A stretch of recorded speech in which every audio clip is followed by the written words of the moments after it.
बातचीत के देखोगे एज वाइज लोगों का अलग अलग तौर तरीका होता है। बूढ़े लोग अलग तरह से बात करते हैं। इसमें हम चीजों को लंबा नहीं खींचेंगे, ठीक है। इनके माता पिता कौन है, भी अपने बचपन में देखते होंगे कि किनके सानिध्य में आप विशेष रूप से रहते हैं। इस लाइन से जो क्वेश्चन आपके एग्जाम में बनते हैं उनके बारे में आपको बता दूं। निबंध की यदि हम बात करेंगे ना, इन्होंने 1000 निबंध लिखे और ये आपके एग्जामिनर का फेवरेट। तो ये सभी चीजें जो हमें वरदान स्वरूप भगवान के द्वारा दिया गया है। कौन सी रचना बाल कृष्ण भट्ट की है?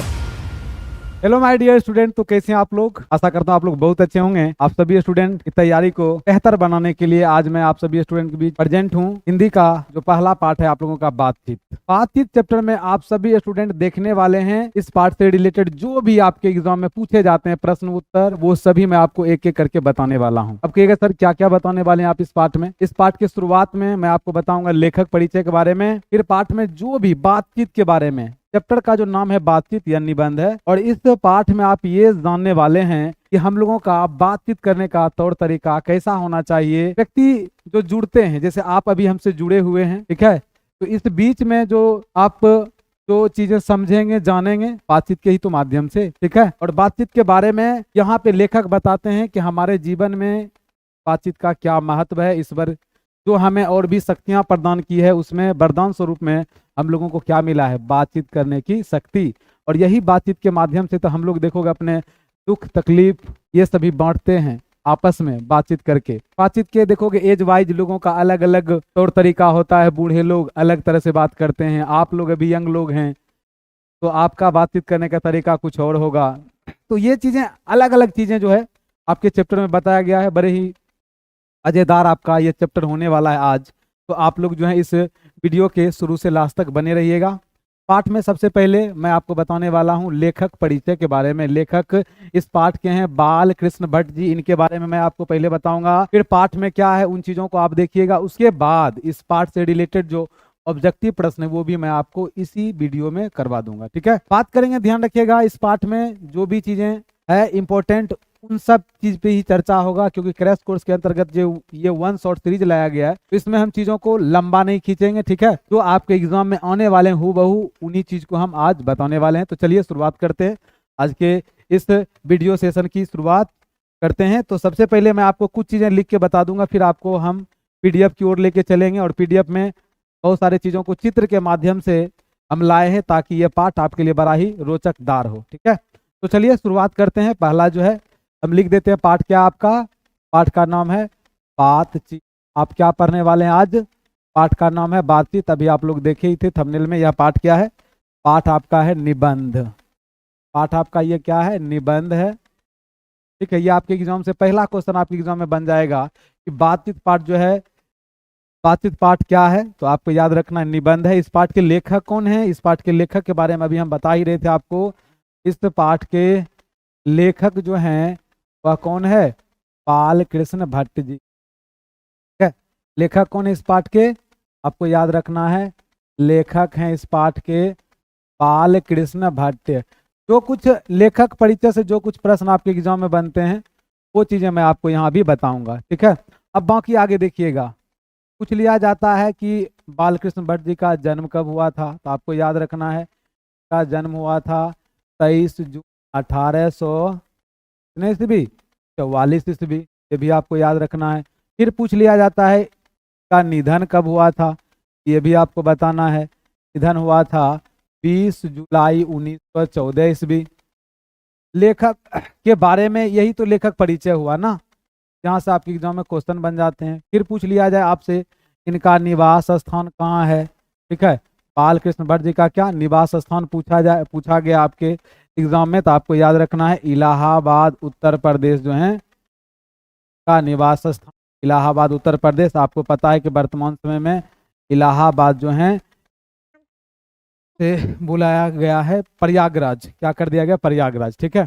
ये चीजें और आगे यदि आप देखिएगा तो आगे मैं आपको बता दूं इनसे रिलेटेड, ठीक है, चीजें जो अभी हम आपको बताए थे कि पीडीएफ फॉर्मेट में भी हम लाए हैं। जैसे यहाँ देखिएगा और भी आगे की चीजें हम बताएंगे। बालकृष्ण भट्ट की प्रमुख रचनाएं क्या हैं, इनके माता पिता कौन हैं, ठीक है। ये एक एक चीज को मैं बताने वाला हूँ जहाँ से आपके एग्जाम में क्वेश्चन बनते हैं। तो देखिए यहाँ पे लेखक परिचय में अभी आप याद रखिएगा बातचीत जो है यह पाठ क्या है? यह पाठ निबंध है जो अभी हम आपको बताए थे। लेखक कौन है? बालकृष्ण भट्ट जी। इनका जन्म कब हुआ? 23 जून 1800 ईस्वी को, और निधन इनका कब हुआ है? 20 जुलाई 1914 ईस्वी को।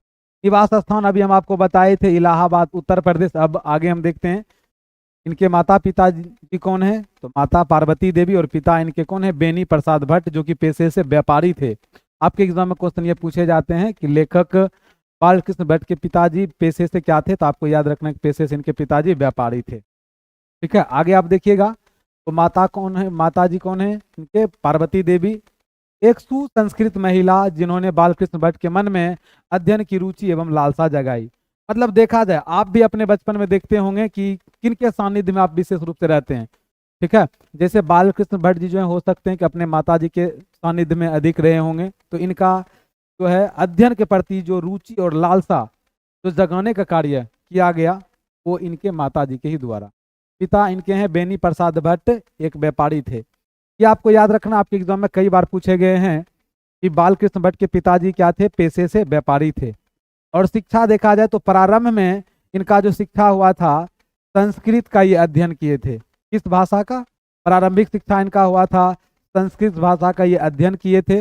अब वृत्ति, वृत्ति मतलब कार्य, कार्य ये क्या क्या किए थे। ठीक है, और यहाँ से देखा जाए तो 1869 से 1875 ईस्वी तक प्रयाग के मिशन स्कूल में, किस स्कूल में? प्रयाग के मिशन स्कूल में अध्यापन का कार्य किए थे बालकृष्ण भट्ट जी। ठीक है, बाकी देखोगे यहाँ पे ये दो लाइन आपको दिख रहा होगा, ये उतना इंपॉर्टेंट तो नहीं है, लेकिन ये आपके लिए इंपॉर्टेंट है कि 1869 से 1875 ईस्वी तक बालकृष्ण भट्ट जी किस स्कूल में देखोगे अध्यापन का कार्य किए थे? प्रयाग के मिशन स्कूल में।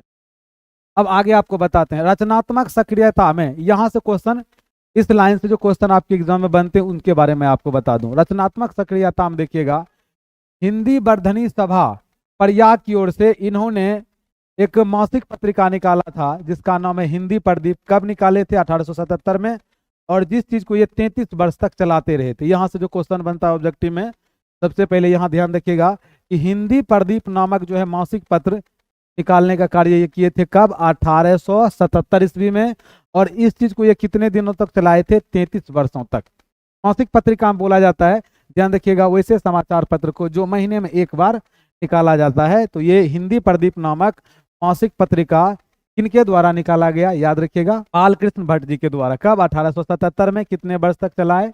33 वर्ष तक। ये चीज क्लियर आपका। अब आप लोग आगे देखिएगा, यहाँ तक हम आपको बता दिए। और इन्होंने श्रीनिवास दास जी का एक, ध्यान रखिएगा, संयोगिता स्वयंवर एक रचना है जिनका ये कठोर आलोचना भी किए थे, संयोगिता स्वयंवर का उपन्यास। और इनमें रचना तो देखोगे बहुत सारे हैं, आप अपने बुक में भी देखिएगा, बालकृष्ण भट्ट ने कई सारे पुस्तक लिखे हैं। तो उनमें जो फेमस है, जो आपके एग्जाम में जो पूछा गया है, मैं उन चीजों को अंडरलाइन कर दूंगा यहाँ पे। उपन्यास में रहस्य कथा, नूतन ब्रह्मचारी हैं, 100 अजान एक सुजान, ये आपके एग्जाम में पूछा गया, 100 अजान एक सुजान। फिर आगे हम आपको बताते हैं, नाटक भी ये कई सारे लिखे। निबंध की यदि हम बात करेंगे ना, इन्होंने 1000 निबंध लिखे। कितने? 1000, जिसे कि निबंध माला के नाम से जाना जाता है। ठीक है, जो हम आगे आपको बताएंगे कि निबंध में 1000 निबंध इन्होंने लिखे थे। नाटक में पद्मावती, किरातुर्जरणीय, वेनी संहार, शिशुपालवध, नल, दमयंती या दमयंती स्वयंवर, ये आपके एग्जाम में पूछा गया है। दमयंती स्वयंवर, शिक्षादान, चंद्रसेन, सीता वनवास, पतित पंचम, मेघनाद वध, भारतवर्ष, कली दूरदेशी, और ये आपके एग्जामिनर का फेवरेट। ठीक है, अभी जो हम दो चीजों को अंडरलाइन किए, आपके एग्जाम में कई बार रिपीट किया गया यह क्वेश्चन है। ठीक है, यह क्वेश्चन कई बार रिपीट किया गया है। मैं अभी जो भी चीजों को अभी शुरू से लेकर के अभी जिस पे विशेष जोर दे रहा हूँ, याद रखिएगा, वह एग्जाम में निश्चित तौर पे पूछा गया है। और सिलेबस में हम आपको बता दें कि आपको अधिक लोड लेने की जरूरत नहीं है। मैं जितना आपको बताते जा रहा हूं अभी, आप बस उतना कर लोगे ना, तो निश्चित आप याद रखिएगा अपने एग्जाम में एकदम तगड़ा परफॉर्मेंस दे के आओगे। ये ध्यान रखिएगा, कई सालों का मेरा अनुभव है बोर्ड एग्जाम को लेकर के, जो हम अपने ऑफलाइन स्टूडेंट को भी बताए हैं। ठीक है, पढ़ा भी रहे हैं, उनको भी ये चीजें ध्यान रखिएगा। हम विशेष जोर दे के पढ़ाते हैं कि बाबू यहाँ से आप चीजों को यदि देखोगे ना, तो आपका कुछ भी छूटने वाला नहीं है। तो उसी तरह से आप में से जो भी हमारे छोटे भाई बहन इस वीडियो को देख रहे हैं ना, आप एकदम आराम से चीजों को समझते देखते जाइएगा। तो अब यहाँ से बता रहे हैं कि हम 100 अजान एक सुजान, ये आपके उपन्यास में पूछा गया कई बार है। दमयंती स्वयंवर कई बार पूछे गए हैं, रेल का विकट खेल, ठीक है, ये इनके नाटक से क्वेश्चन पूछा गया है। अब आपको हम बताते हैं, देखिएगा, प्रहसन ये पूछा गया आपके एग्जाम में, जैसा काम वैसा परिणाम, ठीक है, यह भी पूछा गया कि यह किनकी रचना है, बालकृष्ण भट्ट की रचना। अभी हम आपको बताए थे कि निबंध, निबंध इन्होंने कितने लिखे, 1000, कितने निबंध देखिए, 1000 के आसपास इन्होंने निबंध लिखे, इनमें से 100 से ऊपर बहुत महत्वपूर्ण है। और पूरे इस निबंध माला के संग्रह को, ठीक है, क्या नाम दे दिया गया, ध्यान रखिएगा, निबंध माला 1000 के आसपास की ये जो निबंध, जो इनकी रचना है, इस रचना को क्या नाम दे दिया गया, निबंध माला नाम दे दिया गया है, ठीक है। जैसे आप देखे होंगे प्रेमचंद जी का पुस्तक है मानसरोवर, मानसरोवर यदि आप लोग नहीं पढ़े हैं तो आप एक बार पढ़िएगा, बहुत सारे कहानियों का संग्रह है उनका, मानसरोवर प्रेमचंद जी का, बहुत ही बेहतर कहानियां उनमें है। आप पढ़ोगे तो आपको लगेगा क्या रचना, क्या लिखे थे वो, कौन, प्रेमचंद जी। इसी तरह से देखोगे कि बालकृष्ण भट्ट जी 1000 के आसपास निबंध लिखे, और इस निबंध संग्रह को क्या नाम दे दिया गया, निबंध माला का नाम दे दिया गया। अब आगे देखिएगा, बालकृष्ण भट्ट किस काल के देखोगे रचनाकार माने जाते हैं, लेखक माने जाते हैं, आधुनिक हिंदी पद्य या आधुनिक आदि निर्माता और उन्नायक रचनाओं में से माने जाते हैं, ये आधुनिक काल के रचनाकार माने जाते हैं। और वे किस युग के, और ये भी क्वेश्चन आपके एग्जाम में पूछा गया है कि भारतेंदु हरिश्चंद्र किस युग के रचनाकार हैं, तो आपको याद है भारतेंदु हरिश्चंद्र, ये भारतेंदु नहीं, बालकृष्ण भट्ट जी, मिस्टेक हो गया थोड़ा सा हमसे, बालकृष्ण भट्ट जी किस युग के रचनाकार हैं, तो भारतेंदु युग के यह प्रमुख साहित्यकार या रचनाकार माने जाते हैं, ठीक है। भारतेंदु हरिश्चंद्र पूरा नाम है, ध्यान रखिएगा, ये बहुत ही हिंदी के बहुत ही जाने माने साहित्यकार हैं, लेखक है कौन, भारतेंदु हरिश्चंद्र। आप जूनियर सेक्शन में एक कहानी है, शायद हमको याद आ रहा है कि 5वां या 6ठा की बुक में है, ठीक है, अंधेर नगरी चौपट राजा कहानी है, आप पढ़े होंगे शायद, ठीक है, अंधेर नगरी चौपट राजा कहानी बड़ा ही मजेदार है, जो किनके द्वारा, भारतेंदु हरिश्चंद्र जी के द्वारा लिखे गए हैं। आपको फुर्सत मिले तो आप पढ़िएगा, बड़ा ही मजा आएगा आपको वो कहानी पढ़ के। बालकृष्ण भट्ट मुख्य रूप से क्या थे, गद्यकार। आचार्य रामचंद्र शुक्ल ने निबंधकार के रूप में इनको एक, ध्यान रखिएगा, एक टाइटल दिए गए, टाइटल दिए थे अंग्रेजी, उन्हें अंग्रेजी साहित्य के एडिशन और स्टील के श्रेणी में रखा है। आचार्य रामचंद्र शुक्ल ने निबंधकार के रूप में इनको क्या टाइटल दिए थे, ध्यान रखिएगा, अंग्रेजी साहित्य के एडिशन और स्टील के श्रेणी में रखा है। यहां से भी आपके एग्जाम में देखोगे ऑब्जेक्टिव प्रश्न बन जाते हैं। ये तो देखोगे लेखक से संबंधित सभी बातें थी। बाकी बात मैं आपको एक और चीज बता रहा हूं, आप इस वीडियो सेशन को हम जो बोले कि आप शुरू से लास्ट तक जरूर देखिएगा। सारे पाठ को बताने के बाद संक्षेप में कुछ महत्वपूर्ण बिंदु में लाया हूं, तो ध्यान रखिएगा, मुश्किल से आपको हम 2 मिनट के अंदर पूरे पाठ को रिवीजन करवा देंगे लास्ट में, ठीक है। लास्ट में कुछ पॉइंट को हम चुन के बाहर किए हैं जहां से आपके एग्जाम में क्वेश्चन ऑब्जेक्टिव में पूछे ही जाते हैं, ठीक है। चलिए अब आप आगे देखिएगा, यहाँ तक लेखक परिचय आप समझ गए होंगे निश्चित रूप से, ठीक है। यहाँ तक चीजों को हम जो भी बताए आपको सब कुछ क्लियर होगा, ठीक है। चलिए तो अब आपको हम आगे लेके चलते हैं पाठ के तरफ। पाठ में क्या है ये आप देखिएगा, कुछ चीजों को भले हम स्किप किए हैं, लेकिन जो इम्पोर्टेंट आपके बुक में जो पंक्ति दिया गया वो सारे पंक्ति को यहाँ पे हम ला दिए हैं, जो महत्वपूर्ण पंक्तियां हैं वो सभी यहाँ आपको दिखने को मिल जाएगा। देखिए अब यहाँ पे बातचीत, ये आपके जो पाठ हैं इसको समझिएगा। आपकी किताब में ये लिखा गया है, इसे तो सभी स्वीकार करेंगे कि अनेक प्रकार की शक्तियां जो वरदान की भांति ईश्वर ने मनुष्य को दी है, उनमें वाक्य शक्ति भी एक है। हम लोग को देखोगे भगवान प्रकृति के द्वारा तो हम लोग बनाए गए हैं, हमें अनेक प्रकार की शक्तियां दिया गया। आपको कौन कौन सी शक्ति, जैसे आप देख सकते हैं, आप किसी की बातों को सुन सकते हैं, आपका जैसे मुख है, जीभ किसी चीज का स्वाद देखोगे महसूस कर लेते हैं आप, जैसे मान चलिए मिठाई खा रहे हैं आप, कभी मिर्च खा लिए, तीखा, नमकीन, ये सब जो आपको पता चलता है, ठीक है। तो ये सभी चीजें जो हमें वरदान स्वरूप भगवान के द्वारा दिया गया है, देखने की क्षमता, ठीक है, सुनने की क्षमता, किसी भी चीज को चखने की क्षमता, ये हमें वरदान के रूप में ईश्वर के द्वारा दिया गया। उसी तरह से आगे कहते हैं, उसी तरह से एक शक्ति और भी हमें ईश्वर के द्वारा मिला, वो क्या, वाक्य शक्ति। वाक्य शक्ति मतलब बोलने की क्षमता, हम जो बोल रहे हैं, आप जो बोल रहे हैं, यह भी हमें वरदान स्वरूप में मिला है। देखिए अब, यदि मनुष्य की और इंद्रियां अपनी अपनी शक्तियों में अविकल रहती और वाक शक्ति मनुष्य में ना होती तो हम नहीं जानते इस गूंगी सृष्टि का क्या हाल होता। लेखक कहते हैं भगवान जो है हमें यह शरीर दे देता, बना दिया, ठीक है, और हमारी मुंह से जो है आवाज ही नहीं निकलता, ठीक है, वाक शक्ति नहीं दिया जाता तो फिर हो जाता मूर्ति वाला हाल। जैसे मूर्ति खड़ा रहता है ना, देखिएगा कि मूर्ति में एक चीज यदि दे दिया जाए मूर्तिकार के द्वारा तो आपको लगेगा कि यह मूर्ति सजीव हो गया है, ठीक है, यह मूर्ति क्या हो गया है, सजीव। आप मूर्ति देखने जाते हैं कभी मूर्तिकार को देखिएगा, इतना बेहतर मूर्ति को बना देंगे, हूबहू लगेगा कि कोई व्यक्ति वहां खड़ा है। बस एक चीज की उसमें कमी है, क्या, आवाज यदि उससे आना शुरू हो जाए, देखो फिर बात ही कुछ और हो जाएगा। तो हमें प्रकृति ने बनाया और प्रकृति बनाने के साथ साथ वरदान रूप में क्या दिया है, वाक शक्ति दिया है। और वाक शक्ति नहीं रहता तो समझिए फिर इस गूंगी सृष्टि का क्या हाल होता। हम लोग जो अपने दुख दर्द, ध्यान रखिएगा, बाकी हंसी मजाक की जो भी बातें होती है वह वाक शक्ति के तो माध्यम से दूसरे के साथ में शेयर करते हैं, बांटते हैं, ठीक है। और ये चीज नहीं रहता तो फिर ये पूरी सृष्टि कैसा दिखता हमें, गूंगी दिखता। जैसे देखिए अनेक अलग अलग तरह की ज्ञान इंद्रियां, आंख, जीभ, त्वचा, कान, नाक, ये ज्ञान इंद्रियां हैं हम लोगों का। और ठीक है, वाक शक्ति भी देखो, ये सारे तो वरदान रूप में हमें दिया ही गया है, ठीक है, प्रकृति के द्वारा वरदान रूप में तो हम लोग का पूरा शरीर है समझा जाए तो, लेकिन उसमें चार चंद लगाने का काम करती है हमारा वाक शक्ति। अब आगे आप देखिए, आगे क्या है, सब लोग लुंज पुंज से हो मानो कोने में बैठा दिए गए होते, और जो कुछ सुख दुख का अनुभव हम अपनी दूसरी इंद्रियों के द्वारा करते हैं उसे अवाक, अवाक का मतलब होता है गूंगा, कुछ नहीं बोलना, चुपचाप बैठे रहना।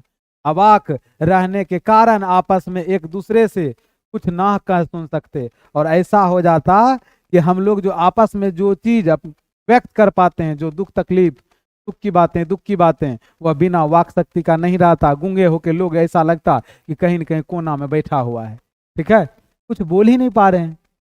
अब आगे देखिएगा, इस वाक शक्ति के अनेक फायदे हैं। क्या क्या फायदे हैं समझिएगा।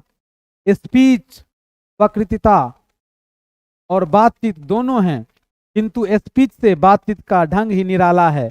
बातचीत में वक्ता को नाज नखरा जाहिर करने का मौका नहीं दिया जाता है। ध्यान रखिएगा, एक होते हैं कैजुअल बातें, कैजुअल मतलब आराम से बैठ के बातचीत कर रहे हैं। एक होता है स्पीच, स्पीच जो होता है व्यक्ति को उसमें सोच समझ के देना पड़ता है। स्पीच, भाषण, कहाँ क्या चीज को बोलना है, किस चीज को मजाकिया अंदाज में बोलना है, किस चीज को एग्रेसिव होकर के बोलना है। नेता लोग को देखिएगा भाषण देते हुए, ठीक है, और उसमें आप देखिएगा कि भाषण देने में चीजों को कैसे रखा जाता है ताकि लोग उनके तरफ अट्रैक्ट हो जाए, ठीक है। कोई गायक है, गाना गा रहे हैं, कोई कवि है, कविता सुना रहे हैं, कोई देखोगे वहां पे चुटकुले सुना रहे हैं, उनको भी पता है कि अपनी बातों को हमको कैसे रखना है। तो बातचीत में वैसे नाज नखरे का कोई मौका नहीं दिया जाता है, साधारण बातचीत जो हम करते हैं। अब आगे आप देखिएगा, यहाँ पे जहां कोई मर्म या नोक की चुटीली बात वक्ता महाशय के मुख से निकली कि ताली ध्वनि से कमरा गूंज उठता है। याद रखिएगा, अभी जो हम बताए थे, कभी कभी देखोगे बहुत सारे लोग हैं, ठीक है, वहां पे ध्यान रखिए कुछ लोग होते हैं स्टेज परफॉर्मेंस अपना दे रहे हैं, बातों के माध्यम से देखोगे लोगों को हंसा देते हैं, कुछ वैसे बात रखते हैं कि लोग हंसने लगते हैं।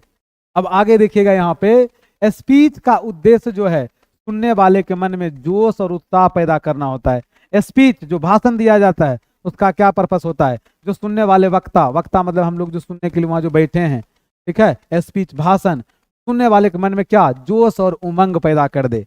जैसे देखोगे हमारे देश के प्रधानमंत्री नरेंद्र मोदी जी, देखोगे ये जब भाषण देते हैं, ठीक है, तो लोगों को अपने तरफ अट्रैक्ट कर लेंगे, ऐसे भाषण देंगे, देखोगे लोग में जोश उत्साह पैदा कर देंगे, भाषण देने में निपुण है वो लोग।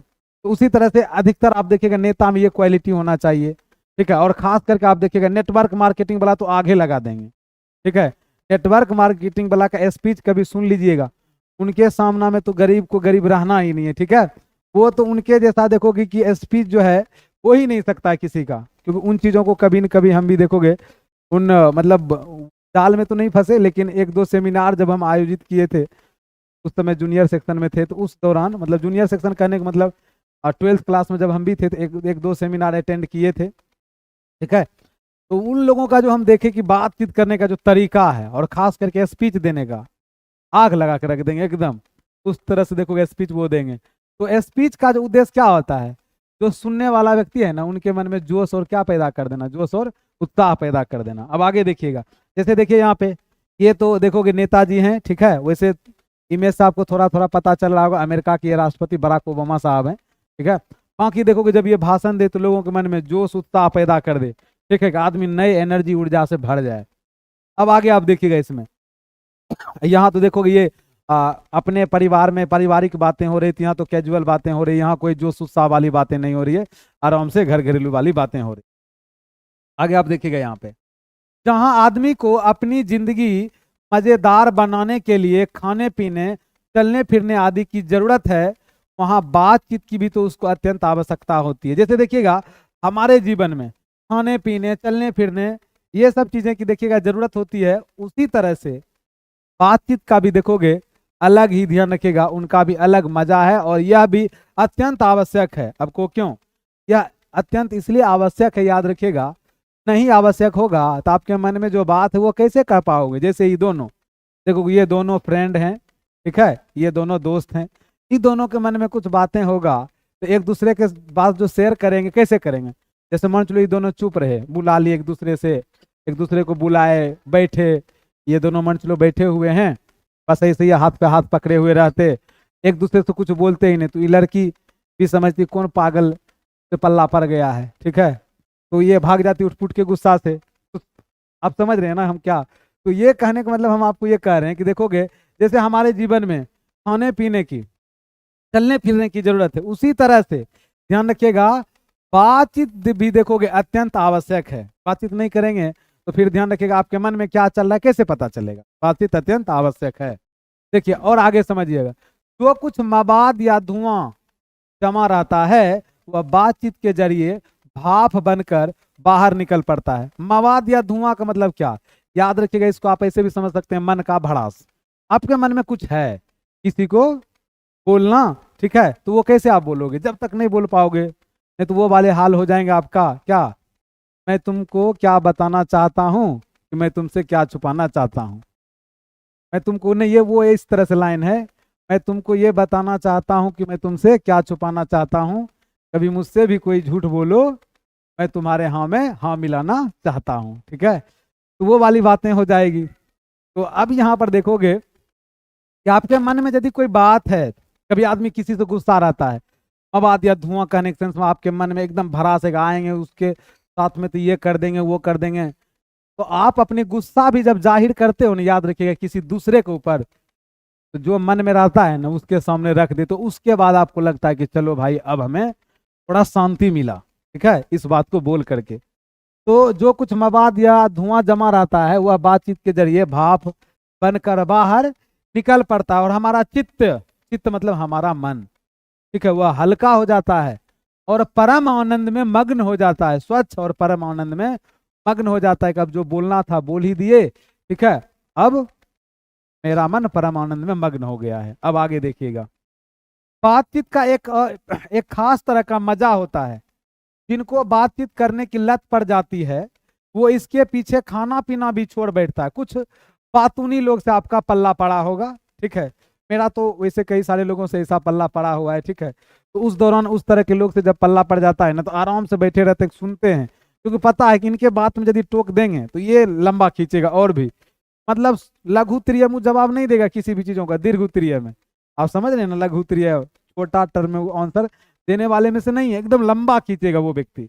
तो हम कुछ ऐसे आपको जो हम बोले कुछ ऐसे भी लोग होते हैं, वह जब बात करने आपके पास बैठ जाएंगे ना घंटों बात होंगे, ठीक है, खाना पीना छोड़ देंगे, आप भी परेशान हो जाएंगे कभी अपना बात खत्म करे कि हम जाएं, ठीक है, लेकिन वो बेचारे लगे हुए हैं कि वो अपना बात ही खत्म करने के लिए तैयार नहीं है, ठीक है। तो क्या बोले कि कुछ लोग तो ऐसे भी होते हैं कि जिनको बातचीत करने की लत पड़ जाती है ना, वो इसके पीछे क्या खाना पीना भी छोड़ बैठते हैं। तो आपको भी यदि कुछ ऐसे बातूनी लोग से पल्ला पड़ा होगा तो लिखिएगा यस सर कमेंट के नीचे कि यस सर हमें भी इस तरह के लोगों से पल्ला पड़ा हुआ है। चलिए अब आपको हम आगे लेके चलते हैं, ठीक है, यहाँ तक की चीजें आप समझ रहे होंगे। कुछ चीजों को जो हम बताते जा रहे हैं यहाँ से आपके एग्जाम में क्वेश्चन बनते चले जाते हैं, जो भी चीजों को हम घेर दे रहे हैं, ठीक है। अब देखिए यहाँ पे रॉबिन्सन क्रूसो एक व्यक्ति हैं जो आपके बुक में जिक्र किया गया, रॉबिन्सन क्रूसो। रॉबिन्सन क्रूसो को 16 वर्ष तक आदमी के मुख से कुछ सुनने को मिला ही नहीं था। एग्जाम्पल के लिए ऐसे समझिए वो जंगल में रहते थे, ठीक है, मोगली टाइप को होंगे या टार्जन जानवरों के बीच में घूम रहे होंगे, ठीक है, जंगल में इधर से उधर टहलबाजी कर रहे होंगे, आदमी से इनको भेंट मुलाकात नहीं हुआ और ये व्यक्ति के मुख से कुछ भी सुना ही नहीं था। 16 साल बाद जब यह फ्राइडे नाम के एक व्यक्ति से कुछ सुनते हैं तो इनको बड़ा आश्चर्य होता है कि पहली बार इन चीजों को हमको सुनने को मिला। इनको लगा कि आदमी बोलता भी, अभी तक इनको ही पता ही नहीं था कि आदमी बोलबो करता है। देखिए यहाँ पे रॉबिन्सन क्रूसो का किस्सा बहुधा लोगों ने पढ़ा होगा, जिसे 16 वर्ष तक मनुष्य का मुख देखने को मिला ही नहीं था। 16 साल तक इनको मनुष्य का मुख देखने को नहीं मिला था। आगे देखिएगा, तो आपके एग्जाम में क्वेश्चन पूछा गया है कि किस व्यक्ति को 16 साल तक मनुष्य का मुख देखने को नहीं मिला था, 16 वर्ष तक, और पहली बार वह किनके मुख से कुछ बातें सुने थे? फ्राइडे के मुख से। कुत्ता बिल्ली आदि जानवरों के बीच वह 16 वर्ष के उपरांत उसने किनके मुख से? फ्राइडे के मुख से एक बात सुनी। किनके मुख से? फ्राइडे के मुख से। अब आगे देखिएगा, आगे क्या है इसमें? तो अब आगे हैं जिनसे केवल पत्र व्यवहार है, कभी एक बार भी साक्षात्कार नहीं हुआ। साक्षात्कार का मतलब होता है, याद रखिएगा, इसको आप अंग्रेजी में इंटरव्यू बोलते हैं, फेस टू फेस मिलके बात करना। साक्षात्कार नहीं हुआ, उन्हें अपने प्रेमी से बातें करने की कितनी लालसा रहती है। लेखक यहाँ कह रहे हैं कि जरा उस चीज की कल्पना कीजिए कि कोई प्रेमी प्रेमिका है, उनको कभी एक दूसरे से नहीं मिले हैं। आज से समझ जाइए कि आप पीछे चले जाइए 100 साल 150 साल पीछे, जब किसका प्रचलन था? चिट्ठी आई है, ठीक है। तो चिट्ठी पत्र जब भेजा जाता था, शायद आप देखे होंगे बॉर्डर मूवी, उसमें देखोगे सैनिक लोग को अपने घर से चिट्ठी का बड़ा इंतजार आता है। गाना उसमें है, संदेश से आते हैं बड़े तरपाते हैं, कुछ और भी लाइन है, पूरा गाना हमको याद नहीं है, ठीक है। तो अब आपको बताते हैं, यहाँ पे लेखक कह रहे हैं जरा उस प्रेमी प्रेमिका के बारे में आप सोचिए कि जो कभी भी एक दूसरे को कभी नहीं देखे होंगे, जिनके बीच में पत्र से बातचीत हो रही होगी। उस जमाने का लोगों का पेशेंस देखिए कि पत्र लिखा जाता था एक दूसरे को, पत्र पहुंचने में भी देर लगता था, ठीक है। पत्र पहुंचने में देर ये लग जाता था कि उस पत्र को 1 दिन 2 दिन, कभी कभी तो बड़े दूर भेजा जाता था, 1 सप्ताह लग जाता था। फिर जवाब आएगा आपका 4-5 दिन बाद। कुल मिला के आपके संदेश को पहुंचने में, संदेश को आने में कितने दिन? 1 सप्ताह का समय लग जाता था। अभी तो आपका देखोगे हालत ये हो जाता है प्रेमी प्रेमिकाओं के बीच में, यदि वह व्यक्ति 1 दिन कॉल करने के लिए भूल जाए, ठीक है, बोलेगा जाओ इनको ब्लॉक करो, खेला खत्म करो, इसका कहीं दूसरे जगह दिमाग लगा रहे हैं। विश्वास ही नहीं है, कहानी खत्म। पहले का प्रेमी प्रेमिका की आप समझिए पेशेंस लेवल। अब तो देखो वीडियो कॉलिंग की भी सुविधा है, ठीक है। कुछ तो एकदम जासूस बने फिरे हैं, लगे पड़े हैं उसके पीछे कि कहाँ हो, पल पल के अपडेट हमें देते रहो वीडियो कॉल करके। लेकिन उस जमाने की ये करें कि प्रेमी प्रेमिका को जरा उनके बारे में सोचिए कि जो पत्र व्यवहार से क्या करते थे? बात करते थे, और कभी मिले नहीं होंगे। जरा वो एक बार साक्षात्कार हुए होंगे, जब पहली बार एक दूसरे से मिले होंगे तो कितनी प्रसन्नता हुई होगी उनके मन में, कितना वो खुश हुए होंगे। एक बार भी साक्षात्कार नहीं हुआ उन्हें अपने प्रेमी से बातों करने का, और कितनी लालसा रहती होगी उन व्यक्ति को। जैसे मान के चलो कि यहाँ पे ये दोनों व्यक्ति हैं, पत्र व्यवहार से बातें होती होगी, कभी मिले होंगे तो देखो कैसे दोनों एक दूसरे से बातें कर रहे होंगे, ठीक है। अब आगे आप देखिएगा, आगे कहने की सच है जब तक मनुष्य बोलता नहीं तब तक उसका गुण और दोष प्रकट नहीं होता। देखिए बहुत सारे व्यक्ति का आप उनके बोली से, वाणी से, उनके बोलने के तौर तरीका से भी पता कर लेंगे यह व्यक्ति किस तरह के लोग हैं, ठीक है।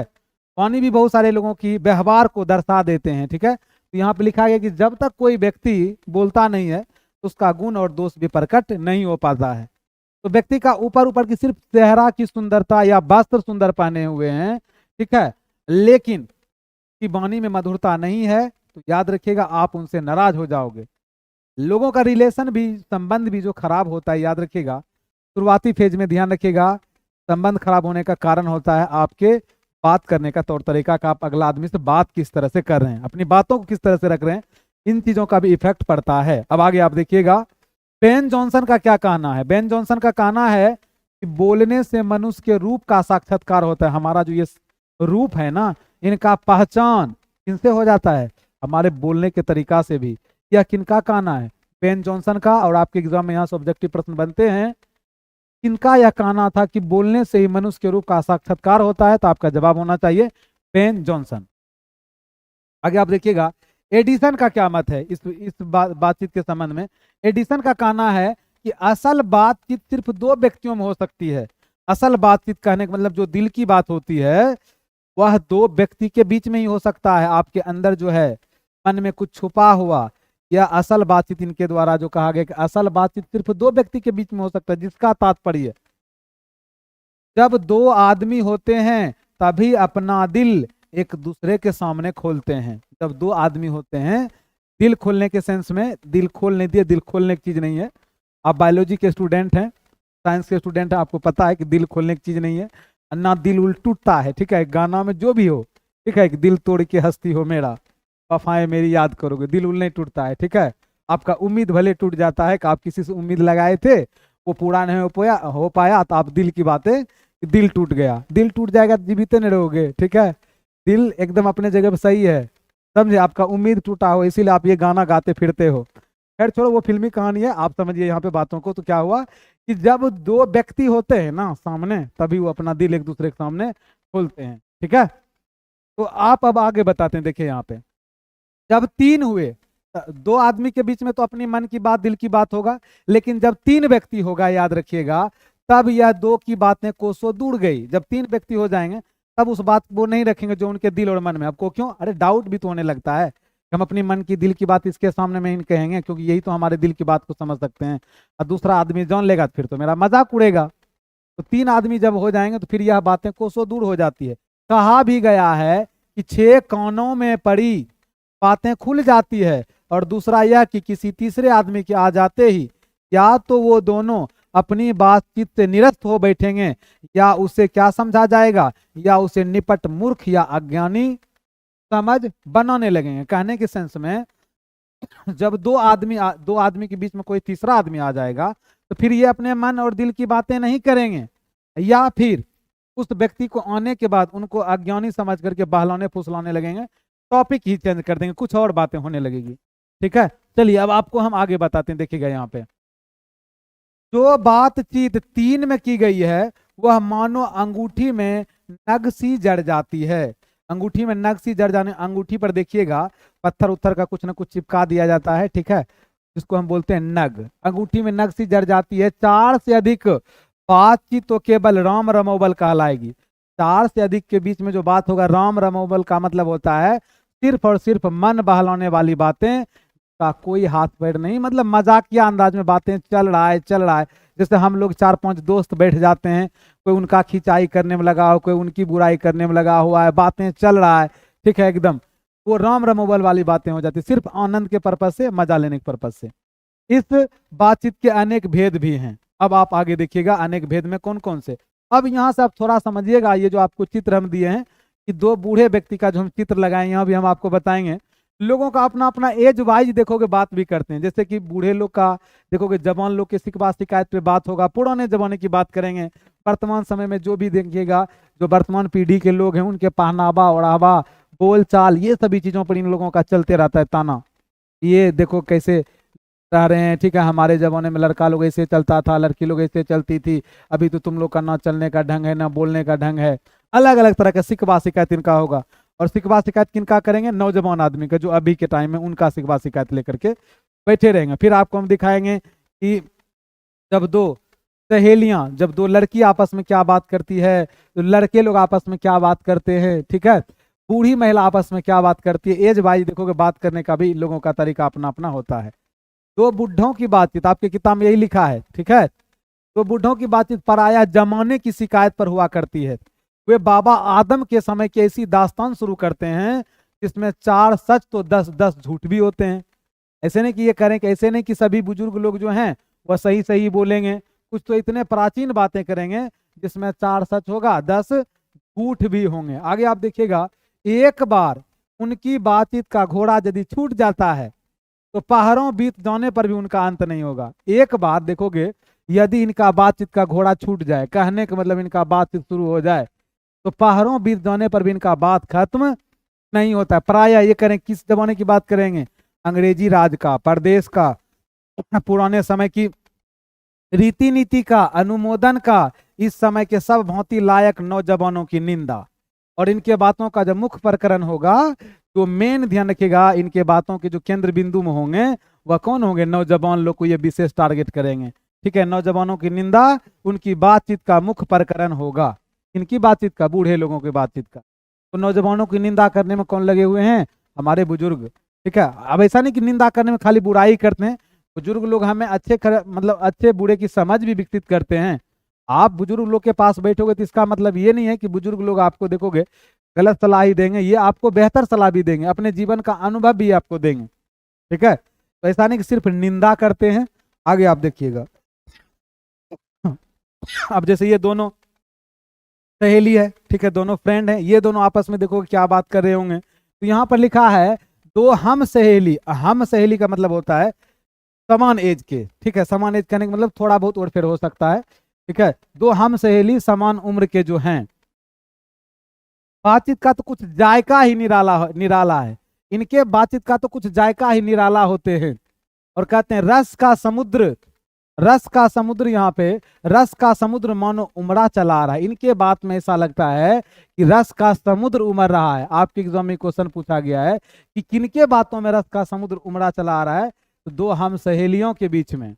इसका पूरा स्वाद उन्हीं को पूछना चाहिए जिन्हें ऐसी रस सनी बातें, रस सनी बात सुनने का कभी भाग्य लड़ा हो।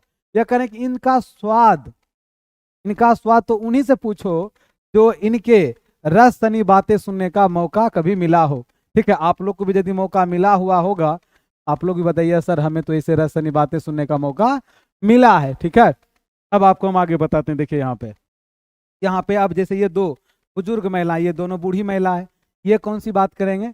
ये बात करेंगे अपनी बहू बेटी की शिकायत वाला, जो आप अपने गांव में भी देखते होंगे कि दो बुजुर्ग महिला या दो तीन बुजुर्ग महिला बैठ जाएंगे गांव में, या तो वो उनकी बहू बेटी का शिकायत करेंगे या किसी और के बहू बेटी का। कुछ लोग तो अपने ही बहू बेटी का शिकायत करना शुरू कर देते हैं, बताएं हम अपने बहू के बारे में, ऐसे नहीं चलती है, वो नहीं करते हैं। मतलब अलग अलग तरह का उनका शिकवा शिकायत एकदम जारी रहेगा। समझिए, यहाँ पे दो बूढ़ियों की बातचीत का मुख्य प्रकरण क्या होता है? बहू बेटी वाली हुई तो अपनी बहुओं और बेटों का गिला शिकवा होगा। यदि ये बहू बेटी वाली होगी तो किसका शिकायत करेगा? अपनी बहू और बेटे का गिला शिकवा। बहू मतलब समझ रहे हैं, अपना पुता हो, ठीक है, और अपने बेटा का गिला शिकवा करेंगे। क्या बताएं, जब से हम अपना बेटा का शादी करवाए मेरे बात पे तो चलता ही नहीं है, अपने पत्नी के बात में चलते हैं। बेचारे उधर परेशान है वो जिनका हुआ है, ठीक है, वो भी क्या करेंगे? जैसे देखोगे जाता के पाटा के बीच में जो है जो अनाज पिसा जाता है, ठीक है, चक्की के पाटा दो बीच में, उसी तरह से ये बेचारे इनका हाल हो जाता है। बेटा का पत्नी की बात माने, देखोगे माँ नाराज, और माँ की बात माने तो इधर पत्नी नाराज। तो ये शिकवा शिकायत इनका जारी रहता है। या वो बिरादराने का कोई ऐसा रमरसरा छोड़ बैठेगी कि बात करते करते अंत में खोड़े दांत निकाल कर लड़ने लगेगी। और कभी कभी तो ऐसा भी होता है, देखिएगा, बातचीत करते करते इन लोगों के बीच में झगड़ा भी शुरू हो जाता है, लड़ाई लड़ना शुरू हो जाएंगे। यहाँ लिख रहे हैं लेखक कि खोड़े दांत निकाल कर काल मुंह पिचक जाते हैं बूढ़ी होने के बाद। तो कुछ तो लोगों का दांत भी बाहर आ जाता है, ये करेंगे अपना दांत निकाल के ये लड़ना शुरू कर देते हैं। अब आगे करें लड़कों की बातचीत। समझिए, लड़कों की बातचीत खिलाड़ी हुई। अब यहाँ पे जैसे ये दोनों लड़का है, ठीक है, यहाँ ये दो लड़का हैं, ये दोनों देखोगे ये दोनों आपस में क्या कर रहे हैं? बातचीत कर रहे हैं। ये दोनों आपस में क्या बातचीत करेंगे? लड़कों की बातचीत खिलाड़ी हुए। तो जैसे आप भी स्कूल में जाते होंगे, आपके फ्रेंड में जो आपके फ्रेंड जो होंगे, दोस्त लोग होंगे, उनके साथ में तो क्रिकेट का बल्ला उल्ला लेके गए, गेंद उन लेके गए। आज बात करेंगे कौन सा देखोगे हमारे टीम के खिलाड़ी बेहतर खेलेंगे, ठीक है, उसको पहले उतार देंगे। मान चलो कि ये लड़का जो है, ये जो यहाँ पे हैं बैठा हुआ, ये समझो ये हैं गोलू नाम के कोई लड़का, और ये है मोनू नाम के कोई लड़का। ठीक है, अभी गोलू और मोनू बात करेंगे, ठीक है, अपने टीम के बारे में। ठीक है, कि हम दोनों क्या बनेंगे? ये कहेंगे खिलाड़ी हुए तो अपनी अपनी तारीफ करने के बाद अपना अपना तारीफ करेंगे कि हम खिलाड़ी बन जाएंगे तो हम क्या करेंगे? ये बोलेगा कि हम खिलाड़ी तो नहीं बनेंगे भाई हम फौज बन जाएंगे। ठीक है, ये बोलेंगे फौज बन जाएंगे तो हम क्या करेंगे? ये अपना बात बताएंगे। अब देखिए, कोई सलाह गांठेंगे जिससे उनको अपनी शैतानी जाहिर करने का पूरा मौका मिले। अब आगे देखिएगा, यहाँ पे आगे यहाँ पे देखिए, यहाँ पे ये सब जैसे ये लड़के लोग हैं, यहाँ पे ये लड़के लोग हैं, ये लोग देखो आपस में बातचीत क्या कर रहे हैं। स्कूल के लड़कों की बातचीत का उद्देश्य क्या होता है? अपने उस्ताद का शिकायत करना। स्कूल का जो लड़का होता है अपने उस्ताद का, उस्ताद पीटी, देखो टीचर भी होते हैं जो उनसे पीटी करवाते हैं मैदान में, उस्ताद का मतलब मालिक भी होता है। अपने उस्ताद का देखोगे शिकवा शिकायत करना, तारीफ करना। अपने सहपाठियों में, सहपाठी आप समझ ही रहे हैं जिसको आप बैचलर बोलते हैं, जो आपके साथ में आपके क्लास में पढ़ते हैं, ठीक है। किसी के गुण अवगुण का कथोपकथन करना, कथोपकथन करना मतलब आप अपने जो साथी संगी हैं, सहपाठी हैं, उनके गुण अवगुण के बारे में बताना। कौन पढ़ने में तेज है, कौन पढ़ने में भोदा टाइप का है, ठीक है। कुछ लड़के का क्या गुण अवगुण है, ये उनके बारे में आप बात करते हो, अपने सहपाठियों के बारे में। इसके अलावा देखा जाए तो बातचीत के और भी बहुत सी किस्म है। जैसे राजकाज की बात, कोई कंपनी चला रहा है, उसके बारे में भी तो वो बैठक के बात करते हैं। व्यापार संबंधी बातचीत, दो मित्रों में प्रेम अलाप, दो मित्रों में जो प्रेम संबंधी बातें हैं वो, ये भी तो बातचीत का अपना अपना एक अलग अलग क्या है, तरीका है। अब आप आगे यहाँ पर देखिएगा, जैसे लड़की लड़के वालों के ओर से एक आदमी बिचवई होकर दोनों में विवाह संबंधी कुछ बातचीत करते हैं। अब देखोगे लेखक ये टॉपिक भी उठा दिए हैं। आप देखिएगा जब किसी व्यक्ति का शादी होने का बात होगा तो उसमें कोई ऐसा भी व्यक्ति होते हैं जो मीडिएटर का काम करेगा, जिसको देहाती भाषा में अगुवा भी बोला जाता है। अगुवाई करना मतलब वो क्या करेंगे, लड़का या लड़की की तरफ से बात करेंगे, बात छेड़ेंगे कि हम बताएं आप अपना बेटा का शादी कीजिएगा तो उनके लिए हम एक लड़की देखें इस गांव में। तो वो बोलेंगे ठीक है। अभी तो देखो मोबाइल फोन का जमाना है, कहेगा फोटो वोटो भेजो, लड़की को देखते हैं, फोटो से उनको जजमेंट करेंगे चेहरा को, फिर उनसे मिलेंगे, जा करके उनसे उनका क्वालिफिकेशन देखेंगे, बोलने का क्या तौर तरीका है। दोनों एक दूसरे से जाते हैं, दोनों पार्टी मतलब लड़का पार्टी लड़की पार्टी। लेकिन ये बातचीत का जो शुरुआत तो डायरेक्टली हुआ नहीं, ये अरेंज मैरिज का तो यही प्रोसेस है। लव मैरिज को तो दूसरा प्रोसेस है, उसमें तो देखोगे व्यक्ति एक दूसरे को देख के क्या हो गया, प्रेम हो गया, बाकी वहाँ अगुआ का कोई काम नहीं है। लेकिन आप देखिएगा कि जो अरेंज मैरिज होगा उसमें बिचवाई करने के लिए कोई न कोई व्यक्ति तो चाहिए ही चाहिए।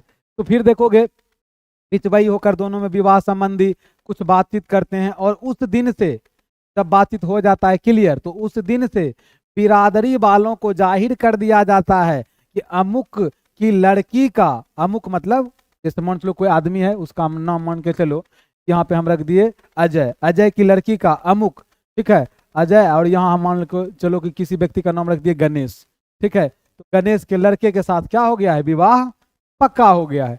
जब ये बातचीत हो जाती है तब क्या पता चलता है कि विवाह पक्का हो गया, ठीक है।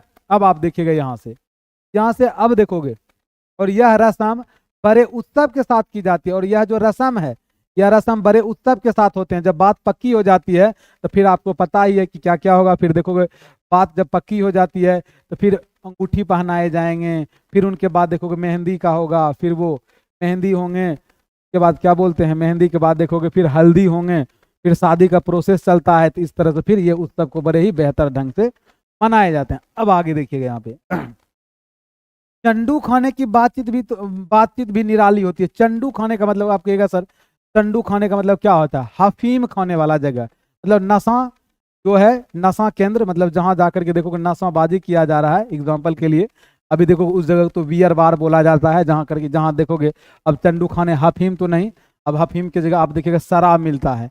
तो वहां पर देखोगे बहुत सारे नशेड़ी लोग पहुंचते हैं, नशा करते हैं, और नशा करने के बाद आपको पता ही है कि आदमी का स्थिति किस हिसाब का होता है, कैसी कैसी बातें करेंगे। कुछ लोग तो देखोगे जब शराब पी लेंगे तो उसके बाद तो फिर इतना देखोगे बेहतरीन तरीके से कभी कभी आपसे बात करेंगे, लगेगा वाह ये तो हमसे ही दुनिया में सबसे अधिक प्यार करते हैं, आपके लिए जान देने के लिए वो तैयार है।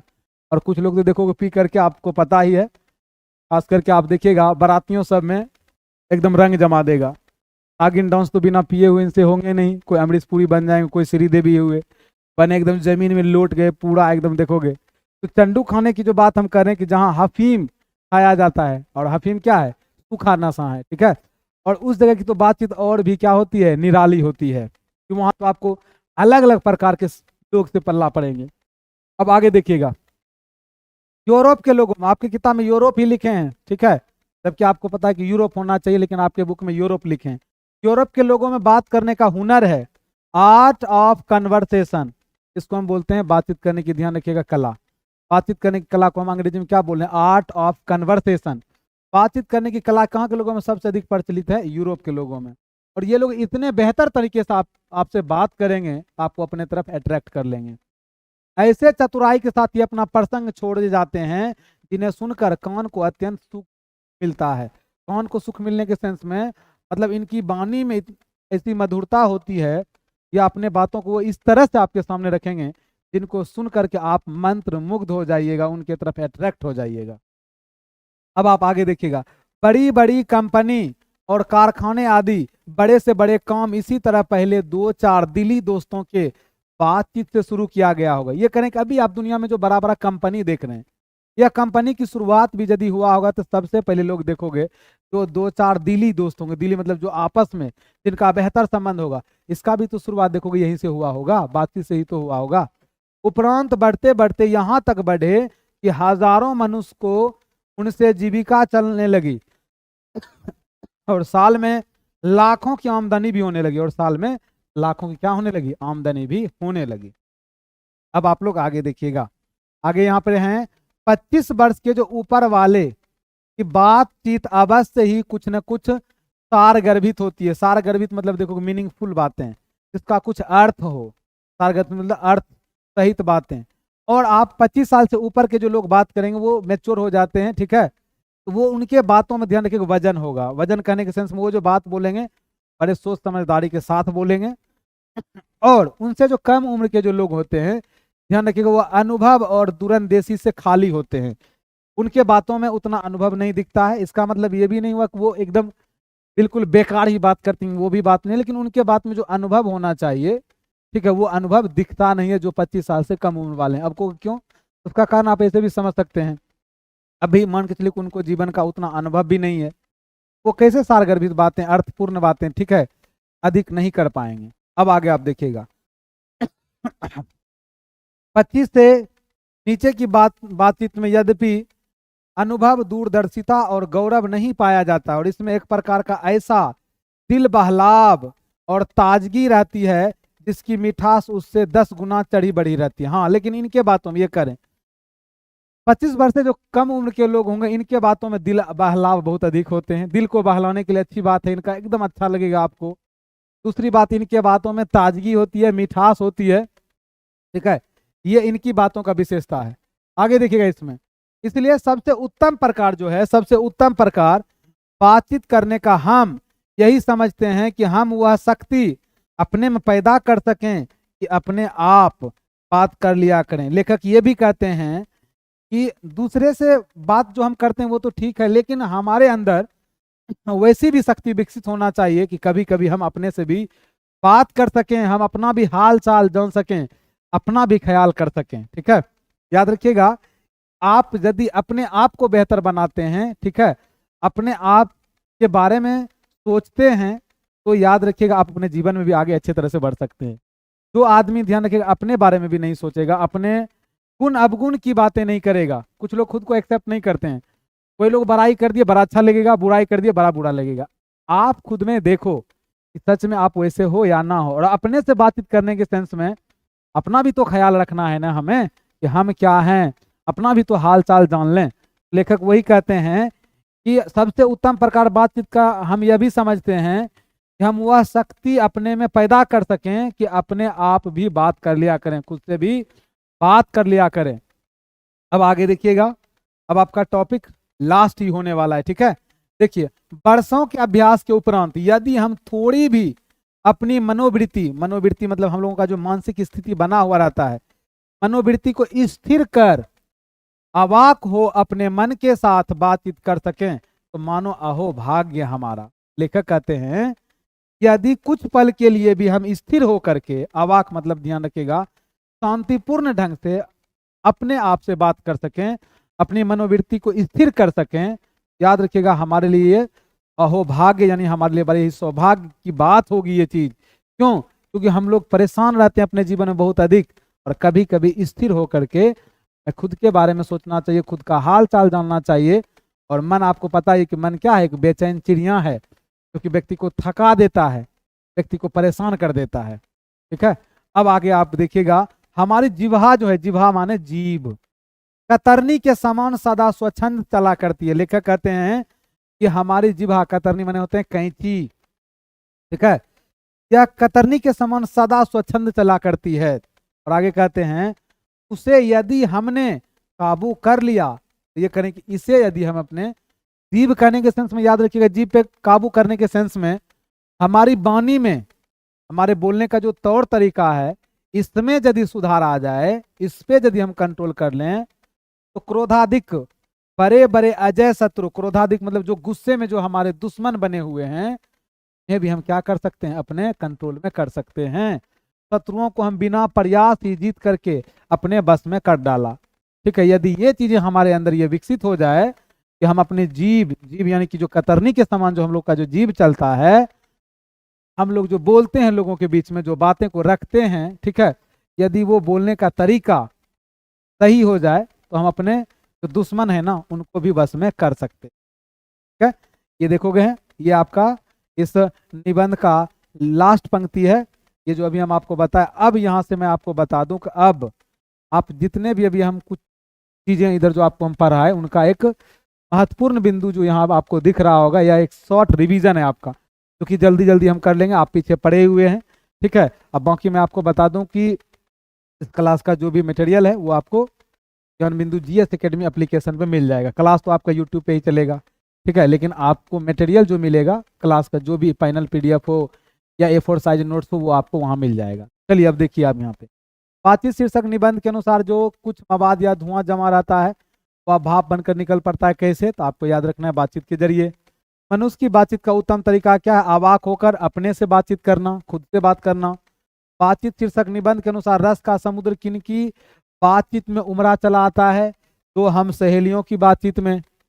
रॉबिन्सन क्रूसो ने 16 वर्ष के उपरांत किसके मुख से एक बात सुनी? फ्राइडे के मुख से एक बात सुनी थी। बातचीत के माध्यम से बालकृष्ण भट्ट क्या बतलाना चाहते हैं? बातचीत की शैली, तरीका क्या होना चाहिए? लेखक तो इसी बात पे ना जोर दे रहे हैं। आगे देखिए, भट्ट जी को किसने अंग्रेजी साहित्य के एडिशन और स्टील की श्रेणी में रखा है?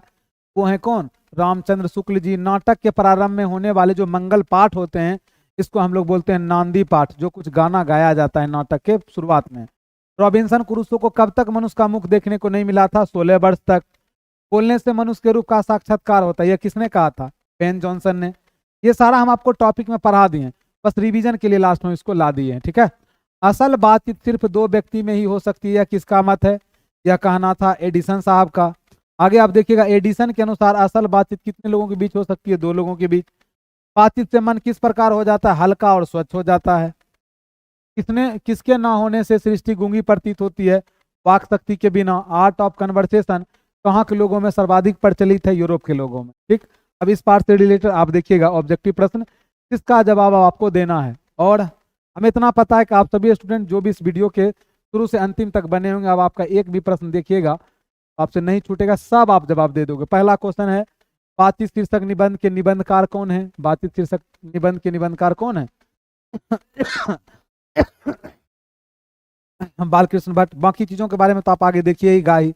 जयप्रकाश नारायण का जो जिक्र किया गया है, संपूर्ण क्रांति आपका पाठ है। ठीक है, आगे आप देखिएगा कि ये जयप्रकाश नारायण जी के द्वारा जो रचित पाठ है आपके बुक में, संपूर्ण क्रांति।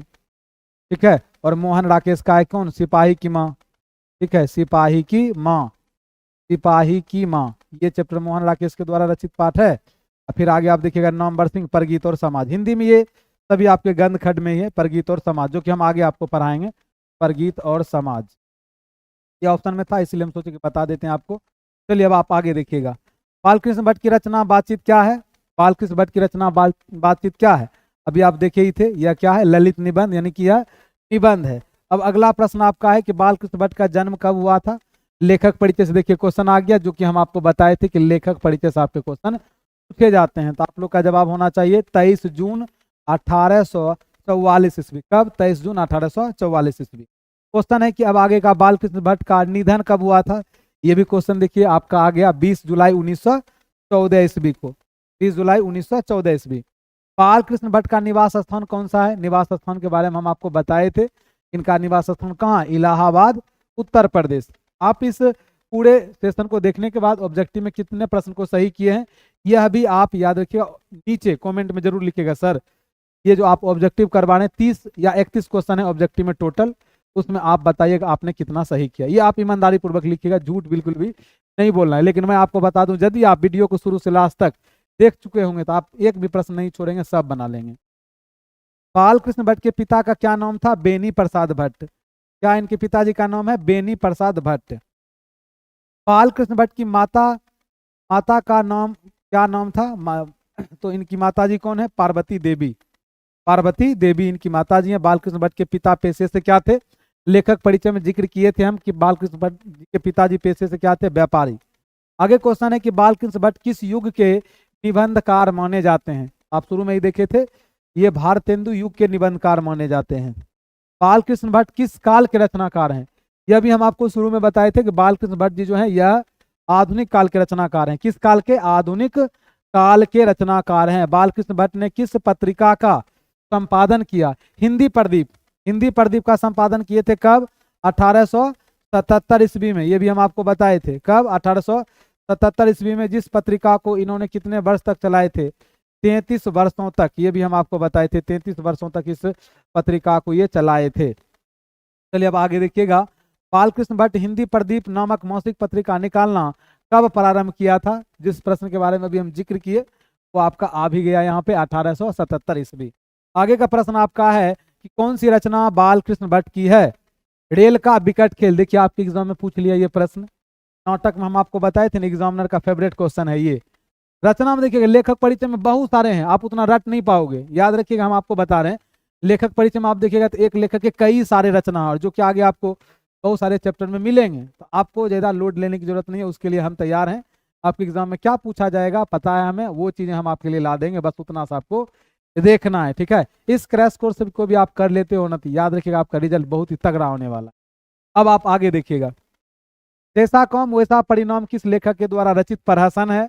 यह प्रहसन किसके द्वारा रचित है? बालकृष्ण भट्ट जी के द्वारा रचित प्रहसन है। दमयंती स्वयंवर किस लेखक की रचना है? दमयंती स्वयंवर बालकृष्ण भट्ट जी की रचना है। किनकी रचना है? बालकृष्ण भट्ट जी की। भट्ट जी को किसने अंग्रेजी साहित्य के एडिशन और स्टील के श्रेणी में रखा है?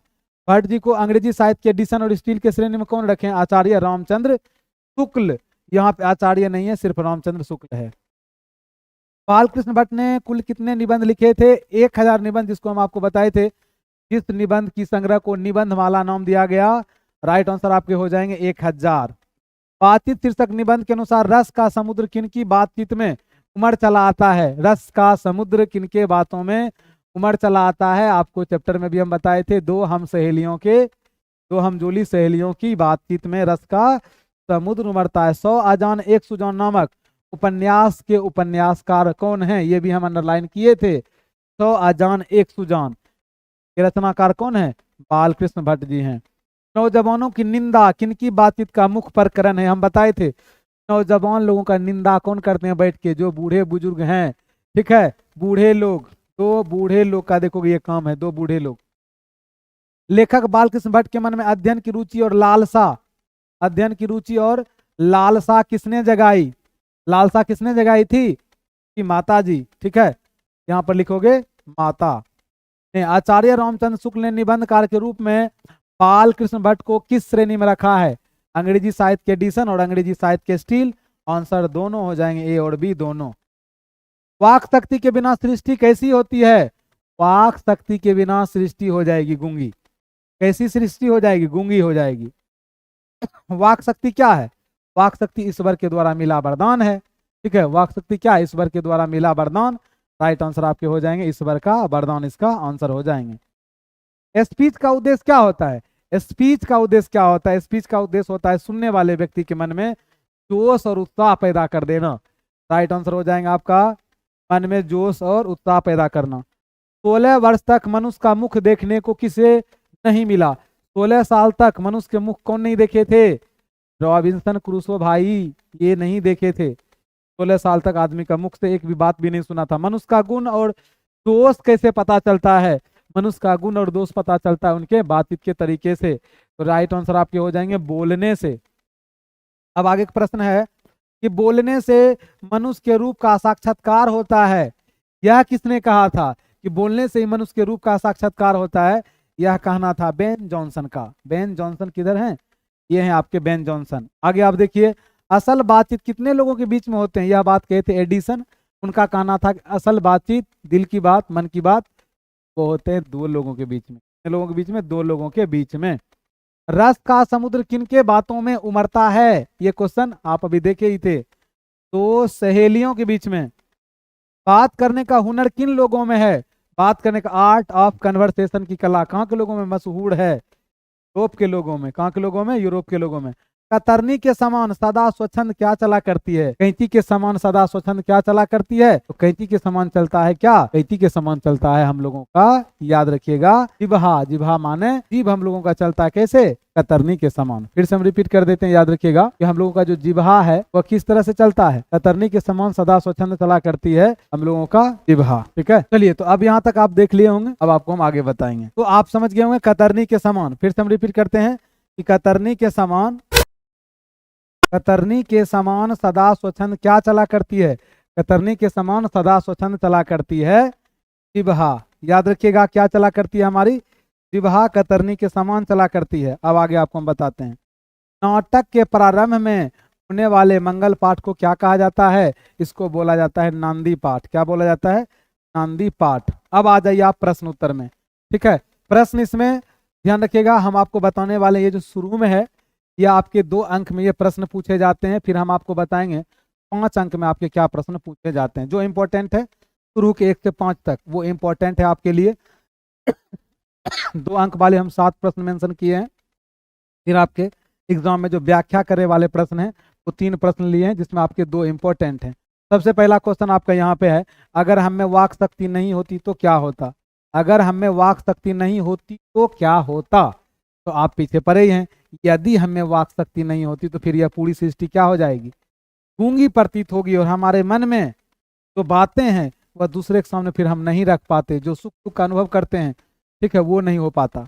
अगर हम में वाक शक्ति ना होती तो यह पूरी सृष्टि गूंगी प्रतीत होती और सभी लोग चुपचाप बैठे रहते, और हम लोग जो बोलकर एक दूसरे के सुख दुख का अनुभव करते हैं, ये सभी बातें बिना वाक शक्ति की नहीं हो।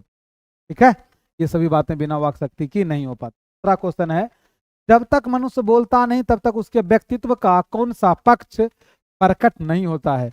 जब तक मनुष्य बोलता नहीं तब तक उनके व्यक्तित्व का कौन सा पक्ष प्रकट नहीं होता? देखिए उत्तर, जब तक मनुष्य बोलता नहीं तब तक उसका गुण और दोष प्रकट नहीं होता। जब तक मनुष्य बोलता नहीं है तब तक उसका गुण और दोष प्रकट नहीं होता। आगे आप देखिएगा, तो हमजोली सहेलियों की बातचीत में क्या स्थिति होती है? हमजोली मतलब जो 2 हम साथी हैं, 2 हम उम्र हैं, जो समान उम्र के, उनके बीच में क्या बातचीत होती है? तो हमजोली सहेलियों की बातचीत का जो स्वाद है, यानी जायका ही क्या होते हैं? निराला होते हैं। और यहाँ देखिएगा आप, रस का समुद्र मानो उमड़ चला आ रहा है उनकी बातों में, और इसका पूरा स्वाद उन्हीं से पूछना चाहिए जिन्हें ऐसी रसतनी बातें सुनने का क्या मिला हो? भाग्य मिला हो। जिन्हें ऐसी रसतनी बातें सुनने का भाग्य मिला हो। अब आपका चौथा क्वेश्चन है कि बातचीत शीर्षक पाठ में 2 बूढ़ियों की बातचीत का प्रकरण क्या है? यह क्वेश्चन आप टॉपिक को जो देखे, एक भी क्वेश्चन ऐसा नहीं होगा जो आपसे नहीं बनेगा। सारी बातें आपको समझ में आ गया होगा। हम बोले थे ना कि आप जब समझ जाओगे ना, यहाँ पे रटने वाली कोई बात नहीं, आराम से आप लिख लोगे। तो आपको पता है कि 2 बूढ़ी लोग क्या बात करते थे? टॉपिक में हम आपको बताए थे कि बात करते हैं 2 बूढ़ियों की बातचीत का मुख्य प्रकरण बहू बेटी वाली होती तो वह अपनी बहुओं या बेटों का गिला शिकवा करती, या वो बिरादराने का कोई ऐसा रमरसरा छेड़ बैठेगी कि बात करते करते अंत में खोड़े दांत निकालकर लड़ने लगेगी। ठीक है, ये आप देख ही लिए थे। और ये आपका 5वां क्वेश्चन है कि बातचीत के संबंध में बेन जॉनसन और एडिसन के क्या विचार हैं? ये दोनों बातचीत के संबंध में क्या कहा है? बेन जॉनसन का तो देखो कहना है कि बातचीत के तौर तरीके से ही तो व्यक्ति के बारे में हम जानते हैं, उनके रूपों का साक्षात्कार होता है। और एडिसन का कहना था कि असल बातचीत तो है वह सिर्फ 2 लोगों के बीच होती। बातचीत के संबंध में बेन जॉनसन का राय है कि बोलने से ही मनुष्य के सही रूप का पता चल पाता है, और मनुष्य चुपचाप रहे तो उसके गुण और दोष का पता नहीं चल पाएगा। एडिसन का राय है कि असल बातचीत सिर्फ 2 व्यक्तियों के बीच में ही हो सकती है। एडिसन का कहना है कि असल बातचीत तो सिर्फ 2 व्यक्ति के बीच में हो सकती है। इसका मतलब है कि जब 2 आदमी आमने सामने होते हैं तभी अपने मन एवं दिल की बात बेझिझक रूप से करते हैं। ठीक है, बेझिझक रूप से तब अपने मन और दिल की बात करते हैं। 6 नंबर का क्वेश्चन, ये अभी नहीं बताएंगे, ये आपके इस बार के एग्जाम के लिए इंपॉर्टेंट नहीं है, 7 भी हम छोड़ रहे हैं। ठीक है, बाकी पीडीएफ में आपको ये दोनों चीज मिल जाएगा। 5 क्वेश्चन हम आपको बताए। अब यहाँ से व्याख्या वाले क्वेश्चन में समझिएगा, व्याख्या वाले क्वेश्चन में 3 क्वेश्चन है, 2 क्वेश्चन हम आपको बताएंगे इस बार के एग्जाम के पॉइंट ऑफ व्यू से। देखिए अब यहाँ पे तो आपका व्याख्या करें, क्वेश्चन आएगा इस तरह से, व्याख्या करें, सेंटेंस उठा के रख देगा, मतलब पंक्ति आपके किताब का सीधे सीधे यहाँ ला देंगे और बोलेंगे कि इसको आप बताओ, ठीक है। मतलब समझिएगा, व्याख्या करने वाले 2 पंक्ति को आप जितने लंबे चौड़े में लिख सकते हो अपने तरीके से। जहाँ आदमी को अपनी जिंदगी मजेदार बनाने के लिए खाने पीने, चलने फिरने आदि की जरूरत होती है, वहाँ बातचीत का भी उसको अत्यंत आवश्यकता होता है। तो अब समझिएगा, व्याख्या करने वाले प्रश्न का उत्तर जब भी लीजिएगा, जब भी बनाइएगा, तो आपको क्या लिखना है। सबसे पहले आपको यह लिखना है कि यह जो पंक्ति है वह किस पाठ से लिया गया और इस पाठ के लेखक कौन है। तो देखिए यहाँ प्रस्तुत पंक्ति बालकृष्ण भट्ट के बातचीत शीर्षक निबंध से ली गई है। इस पंक्ति के माध्यम से निबंधकार ने बातचीत की विशेषताओं का निरूपण किया है। वे बताते हैं कि जहां आदमी को अपनी जिंदगी मजेदार बनाने के लिए खाने पीने, चलने फिरने आदि की जरूरत है, वहां बातचीत का भी अत्यंत क्या है, आवश्यकता है। जो कुछ मवाद या धुआं जमा रहता है वह बातचीत के जरिए भाप बनकर बाहर निकल पड़ता है। और आगे देखिएगा, इससे चित्त यानी कि मन हल्का और स्वच्छ हो जाता है, परम आनंद में मग्न हो जाता है और बातचीत का भी एक खास तरह का मजा होता है। जिनको बातचीत करने का लत पड़ जाती है ना, वो देखो इसके पीछे खाना पीना भी छोड़ बैठते हैं। ये हम आपको बताए ही थे। अब आप देखिएगा 9 नंबर का प्रश्न इस बार ये हम छोड़ रहे हैं, 10 नंबर का आपको बता रहे हैं, ठीक है। अब देखिए यहाँ पे 9 नंबर का क्यों छोड़ दिया, क्योंकि इस बार के एग्जाम के लिए हम बोले कि वो इंपॉर्टेंट आपके लिए है ही नहीं। देखिए 10वां प्रश्न, जो कुछ मवाद या धुआं जमा रहता है वह बातचीत के जरिए भाप बनकर बाहर निकल पड़ता है। इस पंक्ति का व्याख्या आपको करना है। तो वही चीज, प्रस्तुत पंक्तियां लेखक बालकृष्ण भट्ट द्वारा रचित निबंध बातचीत शीर्षक पाठ से ली गई है। प्रस्तुत पंक्तियों के माध्यम से लेखक बालकृष्ण भट्ट ने अपने विचारों को व्यक्त करते हुए कहते हैं कि मनुष्य के मन में अनेक तरह के भाव उठते रहते हैं। कभी हर्ष, हर्ष मतलब खुशी का, कभी विषाद मतलब दुख का, कभी करुणा और दया का, और इस क्रम में मन में पीड़ा और शोक आदि भाव भी उठते रहते हैं। अब आगे देखिएगा, उपरोक्त पंक्तियों में मवाद और धुआं 2 ऐसे शब्दों का प्रयोग हुआ है जिसके माध्यम से निबंधकार ने मनुष्य के भीतर छिपी हुई घनीभूत पीड़ा और शोक आदि बातों की हमारा ध्यान आकृष्ट किया है। अब आगे आप देखिएगा, बातचीत एक ऐसा सरल, सुगम और सहज तरीका है जिसके द्वारा मनुष्य अपना भाव प्रकट करके अपने आप को हल्का और पीड़ा रहित महसूस करता है। मन की व्यथा और शोक बातचीत के क्रम में भाप की तरह अंदर से क्या होते हैं, बाहर निकलते हैं। जैसे आप देखिए कोई आदमी दुखी है, उसके साथ में कुछ बात कर लीजिएगा ना, तो व्यक्ति का मन हल्का हो जाता है, क्योंकि अंदर जो चीजें छुपा हुआ रहता है ना, वह किसी को शेयर करने से वह मन उनका थोड़ा शांत हो जाता है। इस क्रिया के द्वारा मनुष्य का मन हल्का और स्वच्छ यानी निर्मल हो जाता है। अतः बातचीत का मानव जीवन में क्या है, अत्यधिक महत्व है, ठीक है। तो अभी तक आप लोग जो बने रहे इस वीडियो सेशन के लास्ट तक, आप लोग को पता ही होगा, वीडियो के शुरू में आप लेखक परिचय के बारे में देखे, फिर पाठ के बारे में आप लोग बड़े ध्यान से देखें कि पाठ में क्या है, फिर ऑब्जेक्टिव प्रश्न आप सभी लोग बनाए देखे, और लास्टली आपको हम सब्जेक्टिव प्रश्न की तरफ धीरे धीरे करके लेके आए। आप जो भी स्टूडेंट ध्यान रखिएगा, इस चैनल पे नए हैं वो इस चैनल को सब्सक्राइब कर लें, ताकि आपको आने वाली सभी क्लास का नोटिफिकेशन सही से मिले और आप लोग सही से अपनी तैयारी पूरा कर सकें। और जो भी ध्यान रखिएगा, यहाँ पे आपको वीडियो लेक्चर हो या यहाँ मिलने वाले A4 size notes, final PDF, सब चीज़ आपको फ्री में दिया जा रहा है, और फ्री में दिया भी जा रहा है और कंटेंट में दम भी है। यहाँ पे जो भी टीचर आपको पढ़ा रहे हैं उनके कंटेंट में दम है। आप लोग जो है एकदम बेहतर तरीके से अपने तैयारी को पूरा कीजिए, और ज्ञान बिंदु की तरफ से आप सभी स्टूडेंट के लिए जो प्राइज घोषित किया गया है, उस प्राइज पे आप लोगों का ही हक है। तो आप अपने रिजल्ट को बेहतर बनाइए, और हमारे पूरे टीम के तरफ से आप लोग के लिए जो चीज़ रखा गया है, ठीक है, जो प्राइज रखा गया है वो आप लें, ठीक है। ये हम लोगों की उम्मीद है आपसे, ठीक है, और इस उम्मीद को आप जरूर पूरा कीजिएगा। यहाँ तक वीडियो में बने रहने के लिए आप सभी स्टूडेंट को बहुत बहुत आभार। नमस्कार, जय हिंद। मिलते हैं अगले वीडियो सेशन में।